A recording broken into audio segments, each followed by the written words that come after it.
Welcome back to the Professor's Lab. I'm Professor V, and this is round one of our special deck switch tournament, where switching decks between rounds is allowed and optional. That happened at Die Hard Games on June 6, 2024. If you didn't know, Die Hard League happens every Thursday at 6 p.m. Central, featuring casual and tournament play of whatever format everyone wants. More info in the description. League Cup, Saturday, July 20th, starting at 11 a.m. Central at Die Hard Games. And check out Pokemon's event locator for premiere and other events at the shop, such as League Challenges, League Cups, pre-releases, and more.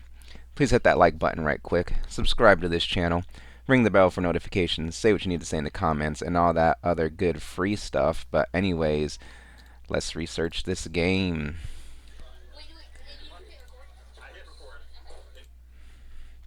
Alright, on the left we've got Charizard, I believe, and on the right a Lost Zone deck.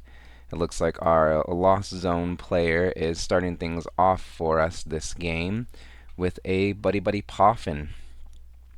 That allows the player to look through their deck, pluck out two Pokemon with 70 HP or less, and put them on the bench. Here in this Lost Zone deck, it's most likely going to find two more Comfey, at least one more Comfey, but might as well thin the other out of the deck. I believe that there is a Comfey in the active spot. Apologies for the continuous glare. Someone start a GoFundMe so we can have a professional production here on Thursday nights. Alright, so two Comfey were found from the deck with that Buddy Buddy Poffin.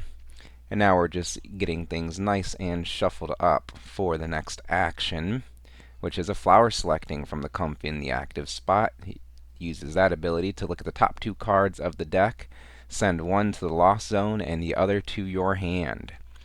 Looks like we have kind of a tough choice here, as a Mirage Gate is sent to the Lost Zone. Next is a basic switch into the next Comfey. It uses the next flower selecting, sending a Buddy Buddy Poffin to the Lost Zone. Easier decision there, as the Buddy Poffins already did its job here. Another switch into that third Comfey, third flower selecting on turn 1, sending a Psychic Energy to the Lost Zone. Things are looking okay for our Lost Zone player here, as a Nest Ball is played next. That card lets you look through your deck and find a Pokemon, basic Pokemon, to add to your bench, so long as your bench is not full, of course. Pop quiz: if your bench is full, has 5 Pokemon on it, can you play Nest Ball? Let me know in the comments. Nest Ball finds that powerful Radiant Greninja with its powerful Concealed Cards ability. It joins the party here. It's also got a good attack too. Is this one of the greatest cards in the history of the game? Also let me know in the comments. Greninja discards an energy card to draw 2 more cards. A very productive turn 1 our player is having, as they pass things over to our Charizard player. I believe it's Charizard. And let's see what they can put together. Cleffa in the active spot. That is one of the best starters here in the Charizard deck, especially going second, as a Lumineon is put onto the bench, activating its Luminous Sign ability. That ability allows the player to look through their deck and find a supporter card there to add to their hand. I imagine the supporter card will be an Arven here, to find a Buddy Buddy Poffin plus another tool. But we'll see what they decide on. They put the card face down. Of course, you gotta let your opponent see it so they know you're finding a supporter card. But I think we're all good here. Well, it looks like the Charizard player is just passing things over. No other playable cards in that hand, so yeah, things are passed back. Maybe the Lumineon could have found an Arven to find a Buddy Buddy Poffin and something else to further develop their board. But either way, we'll continue the game here with our Lost Zone player playing a Chorus Experiment supporter for turn. That supporter card lets you draw the top 5 cards of your deck, Send 2 of them to the Lost Zone and add the other 3 to the hand. Countercatcher and Roxanne go into the Lost Zone here. The Lost Zone count is at 5, so Cramorant can attack for free. Let's see what else they got. There's definitely some flower selectings to do, so let's start off with one of those. Sending a Super Rod to the Lost Zone, adding that other card to the hand. That's okay, these Lost Zone decks usually play heavy counts of the Super Rod. And Greninja discards an energy to draw 2 cards with its Concealed Cards ability, followed by a Hisuian Heavy Ball to look at the prize cards. Switch the Hisuian Heavy Ball with the basic you find there. Add the basic Pokemon to your hand, of course, and then shuffle the Hisuian Heavy Ball back into the prize cards or into the prize cards and lay them back out.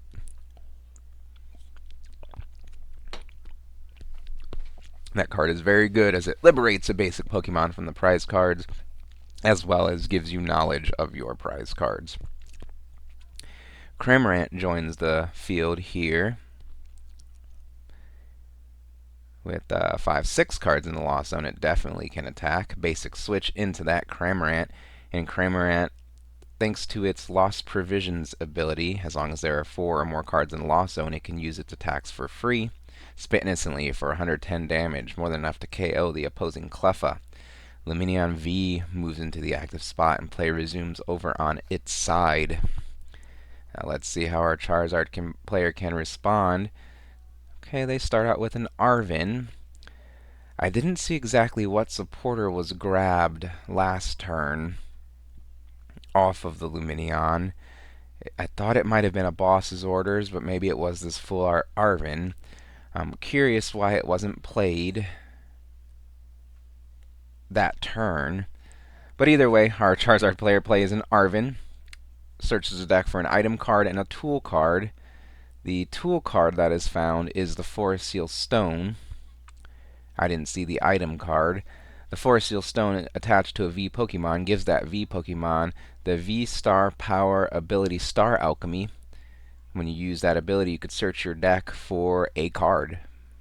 Pick a card, any card, and you do not have to show your opponent that card until you are ready. Next is the Buddy Buddy Poffin. They're going to search their deck most likely for 2 Charmanders to establish onto the field, as that is their main attacker in the deck. You could find a Charmander and a Pidgey, but unless you have another way to find another Charmander, having at least 2 Charmander out, I think you've got to have at least 2 Charmander out here. Okay, but we're feeling lucky today. Going for a Charmander and a Pidgey. Let's see if they have another way to find another Charmander. If not, they're just risking it for the Poffinit. Okay, yep, and that's their turn. They pass things back over to our Lost Zone player. Let's see what they could do. Starting off with the supporter of the deck, Course Experiment. Let's see the top 5. Send the 2 most useless ones to the Lost Zone. Buddy Poffin and something else. Keep the other 3 cards off of that Course Experiment. Now, Prime Catcher would be great here. Prime Catcher up that Charmander, the lone Charmander, and take it out as Greninja uses Concealed Cards, discarding energy, drawing 2 more cards. Hunting for that Prime Catcher, assuming it's not prized as well. Super Rod now being played to cycle back into the deck 3 energy from the discard pile. Next is that Mirage Gate. You can play that card if there are 7 or more cards in the Lost Zone. When you do, you can accelerate 2 different types of basic energy to your Pokemon on your field in any way you like. Looks like the Radiant Greninja is going to get loaded up. Oh my gosh. What is happening? Our Mirage Gate finds a water energy and another energy of a different type. They get accelerated onto that Radiant Greninja. Radiant Greninja has the Moonlight Shuriken attack. It does 90 damage to 2 of your opponent's Pokemon.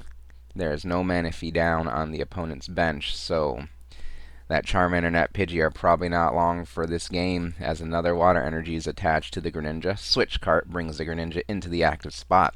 Moonlight Shuriken dealing 90 damage to the Charizard and the Pidgey on the bench, leaving only an already spent Lumineon V in play. 3 prizes left for our Lost Zone player to take here in this mid-game. As play resumes over on Charmander's side, let's see what they could do. So getting out the double Charmander for our Charizard player last turn would not have mattered with that Greninja play. We need to get out 3 Charmander.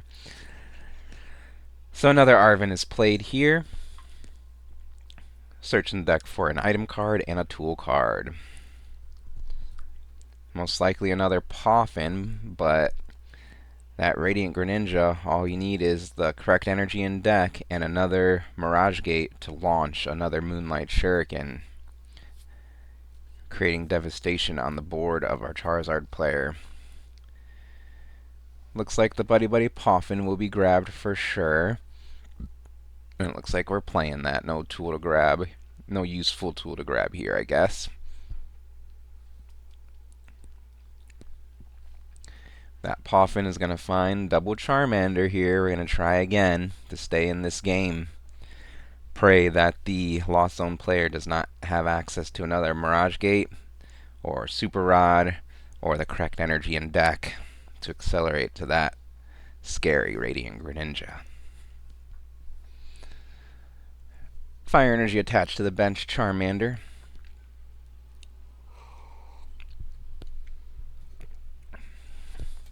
And things are passed back over to our Lost Zone player. Oh man, how many cards are in that hand? So many options. All the calculations raining down through our Lost Zone player's brain. Alright, starting things off with a retreat, manual retreat of the Radiant Greninja into a Comfey. Comfey uses flower selecting to dig into the deck a little bit, sending a Nest Ball to the Lost Zone.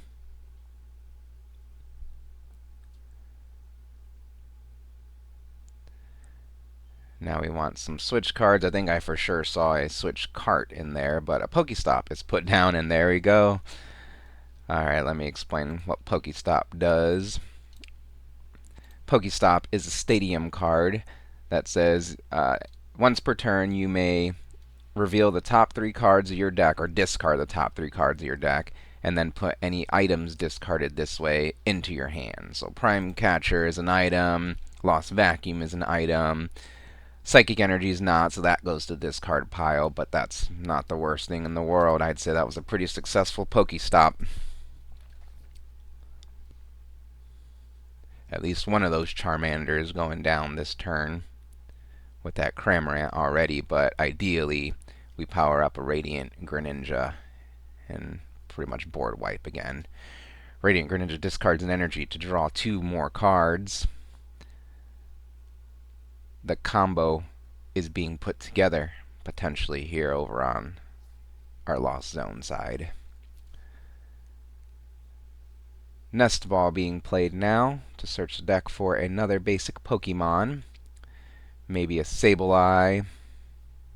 This kind of just looks like a Turbo Lost Zone variant.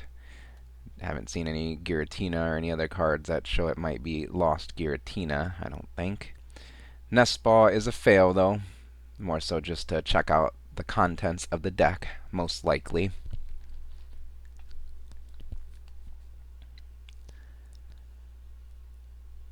How can our Charizard player come back into the game? Never count Charizard out. It is the comeback deck. Things are not looking good as a course experiment is played. Let's look at the top 5. Populate the Lost Zone further, as well as the hand. Raikou V and Pokestop hit the Lost Zone. I think we got more than 10 in the Lost Zone now. Iron Hands EX hits the bench. Electric Energy is manually attached to it. Oh my gosh, are we going to see the end of the game here? Super Rod shuffles 3 energy back into the deck. Double Mirage Gate will do it. Yep, there we go. Double Mirage Gate to accelerate just 3 energy out of the deck onto that Iron Hands EX. Iron Hands EX has the Amp You Very Much attack for 4 energy, 120 damage. Lumineon is weak to lightning, so it will 120 damage, lightning damage will take the KO. And if a Pokemon's knocked out by that Amp You Very Much attack, take an additional prize cards. 3 prize cards left to take for our Lost Zone player as they take the game in this round 1. What do you think of this video and the commentary? Please leave feedback in the comments. Like this video, subscribe to this channel. Thank you for watching, and I'll see you next time in the Professor's Lab.